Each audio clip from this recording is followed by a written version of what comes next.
Setiap kali pria ini membunuh seseorang, ia mengubah mayatnya menjadi patung. Bentuknya sangat realistis dan auranya anggun, seolah ingin menunjukkan bahwa ini adalah karya seninya. Seiring waktu, jari-jari patung itu perlahan mengeluarkan cairan. Saat cairan semakin banyak, penonton baru sadar patung itu manusia hidup. Di antara kerumunan, seorang pria bermata satu tampak gelisah dan buru-buru pergi saat polisi mendekat. Setelah pemeriksaan, selain identitas korban, hampir tidak ada petunjuk lain. Ketika polisi benar-benar kehabisan akal, kasus kedua terjadi dengan metode yang sama seperti kasus pertama, dan tempat kejadian juga sangat bersih. Yang pasti, pelakunya pria atau wanita. Menghadapi tekanan opini publik yang besar, polisi merasakan tekanan untuk memecahkan kasus ini.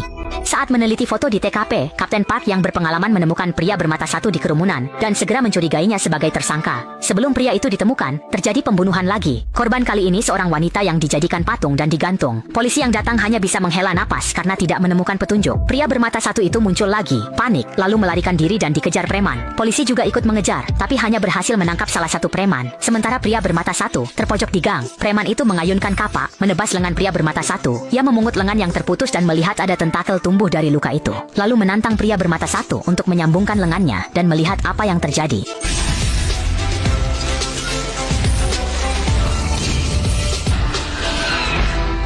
Melihat lengannya utuh kembali, preman itu tetap terkejut meski sudah menduga. Saat hendak membawa pria bermata satu pergi, tiba-tiba ia disetrum wanita dari belakang hingga pingsan. Di tempat aman, Xiao Shui mengungkapkan identitasnya. Sejak kecil, tubuhnya memang tidak bisa mati. Ia pernah jatuh dari pohon sangat tinggi dan langsung hidup kembali.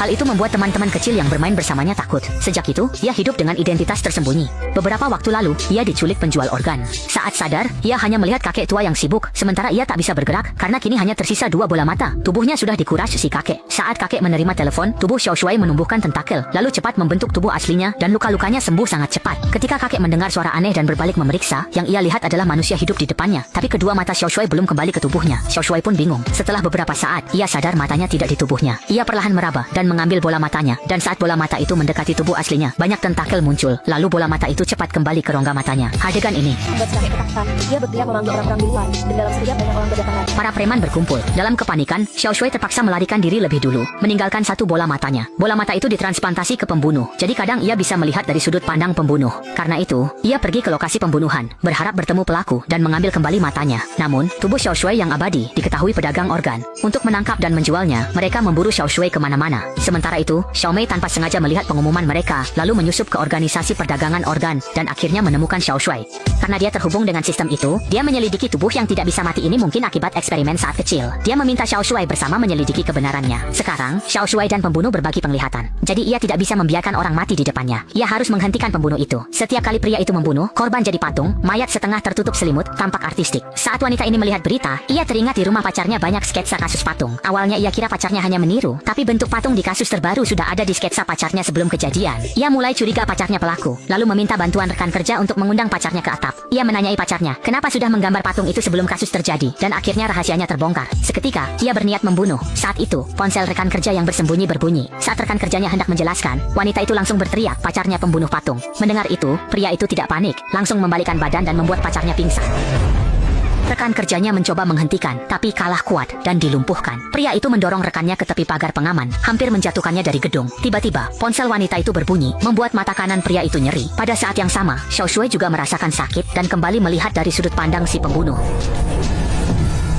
Xiao Shui berlari ke bawah gedung, namun di detik berikutnya, melihat nyawa melayang di depan matanya, hati Xiao Shui dipenuhi kesedihan. Saat itu, ponsel wanita itu berdering lagi, dan si pembunuh baru sadar suara dering ponsel membuat matanya perih. Tapi itu tidak menghentikannya menyerang wanita itu. Menyaksikan kematian tragis wanita itu lagi, Xiao Shui benar-benar tak tahan. Ia mengikuti pandangan si pembunuh ke kamar mandi, tapi lawannya mengunci pintu dari dalam, sehingga pintu tidak bisa didorong, dan Xiao Shui tak bisa melihat wajah si pembunuh. Tak ada pilihan, ia memanjat dari bilik sebelah, berusaha menangkap pelaku. Terlihat si pembunuh dengan tenang mengeluarkan pulpen baja. Dengan gerakan cepat, pulpen itu langsung menusuk tangan Xiao Shui.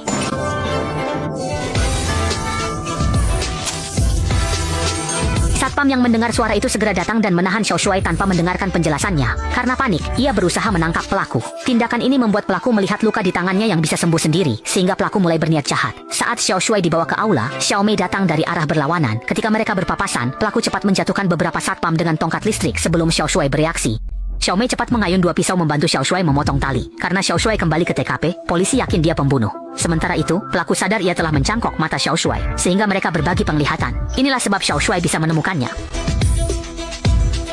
Di detik berikutnya, mata Xiao Shui tiba-tiba perih dan ia kembali melihat dari sudut pandang pelaku. Kali ini, ia melihat gambar dirinya sendiri dengan tulisan, "Sekarang giliranku mencarimu, tunggu dan lihat." Di halaman lain ada gambar 3 gadis kecil. Saat sudut pandang bergeser, di layar komputer muncul foto 3 gadis kecil itu. Cara pelaku mengumumkan korban berikutnya. Jelas, dia ingin memancing Xiao Shui muncul. Malam itu, mata Xiao Shui kembali perih dan yang tak ia sangka, sudut pandangnya justru di belakang dirinya sendiri. Ia segera berbalik dan melihat ke arah tak jauh darinya. Benar saja, ada mobil berhenti di sana. Orang di dalam mobil menutup mata kanannya dengan sikap menantang. Xiao Shui yang marah langsung mengejar mobil itu. Tanpa sadar ini jebakan lawannya. Beberapa polisi muncul dan menangkapnya.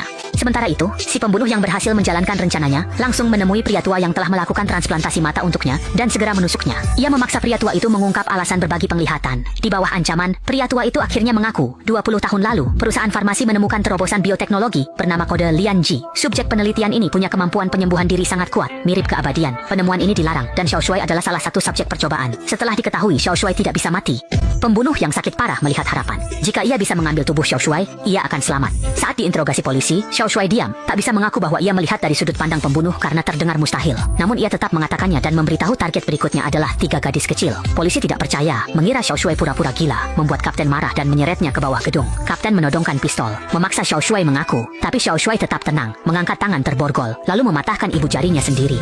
Borgol itu mudah dilepaskan, lalu dengan satu gerakan kuat, terdengar suara krek, ibu jarinya langsung kembali seperti semula. Adegan ini membuat polisi terpana. Xiao Shui tidak hanya punya kemampuan penyembuhan diri, tapi juga bisa melihat dari sudut pandang orang lain, yaitu pelaku pembunuhan berantai. Karena itu, setiap kali ada kasus, Xiao Shui selalu ke TKP, berusaha menangkap si pembunuh. Karena itu juga, ia jadi tersangka utama polisi. Meski Xiao Shui sudah menunjukkan rahasianya, ia tetap tidak bisa membersihkan namanya, karena semuanya terdengar terlalu tidak masuk akal, dan kapten polisi tidak bisa menerimanya. Demi mencegah si pembunuh membunuh lagi, Xiao Shui terpaksa melarikan diri. Ia langsung melompat dari atap gedung. Berhenti, tapi sudah terlambat. Orang itu sudah tergeletak di tanah. Namun, detik berikutnya, cairan mulai menyusut dan banyak tentakel tumbuh dari kepalanya. Xiao Shui langsung kembali seperti semula. Pemandangan ini membuat kapten terkejut dan terpaku. Ia segera sadar lalu bergegas menangkapnya. Saat di bawah, Xiao Shui sudah menghilang tanpa jejak. Setelah kembali, Xiao Shui membuat banyak foto. Karena tak bisa meminta bantuan keadilan, ia memilih jalan tak biasa. Ia melempar botol ke beberapa sekolah, lalu menelepon wali kota, dan mengancam akan membakar semua sekolah. Cara ini sangat efektif. Semalam semua sekolah di kota langsung diliburkan. Melihat berita itu, Xiao Shui merasa lega. Namun, belum sempat ia senang. Tiba-tiba mata kanannya terasa nyeri. Kali ini, ia melihat nomor telepon. Pelaku meminta bicara langsung dengan Xiao Shui. Tak lama kemudian, pelaku mendapat telepon dari Xiao Shui yang langsung bertanya, dengan nada menuntut apa yang diinginkan pelaku, bahkan mengancam akan mengambil mata Xiao Shui yang satunya lagi, dan meminta Xiao Shui menunggu apa yang akan terjadi. Saat Xiao Shui pulang, Xiao Mei sudah menunggunya. Menyadari bahaya besar dan takut melibatkan Xiao Mei, ia menyuruhnya pergi, tapi Xiao Mei justru membawanya ke rumahnya sendiri. Untuk saling percaya, Xiao Mei melukai telapak tangannya, dan mereka melakukan koneksi pertama sebagai sesama spesies.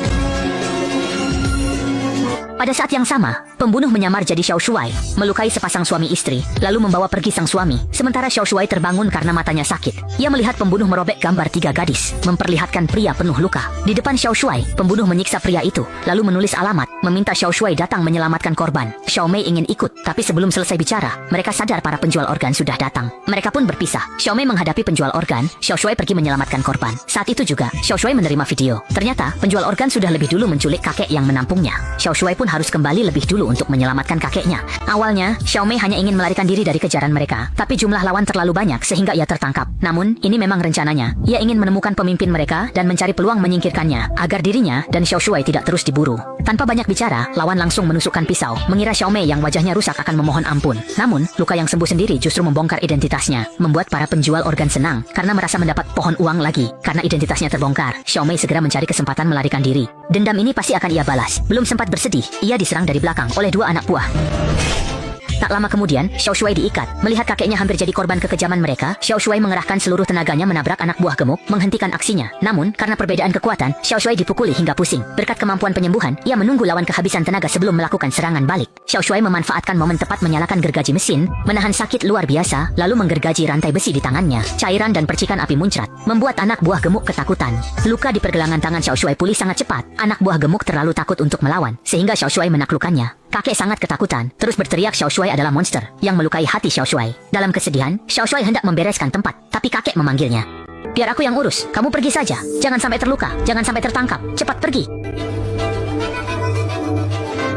Hal ini membuat hati Xiao Shui sangat terharu. Xiao Shui keluar menemui Xiao Mei. Ia tidak mengerti mengapa dirinya yang tidak pernah berbuat jahat, selalu saja ada orang ingin menyakitinya. Xiao Mei berkata jika dunia tak menerima mereka, lebih baik mereka membalikkan dan menguasai dunia. Ini ambisi sejati Xiao Mei. Ia yakin dunia harus dikuasai manusia Lianjie yang berevolusi lebih unggul.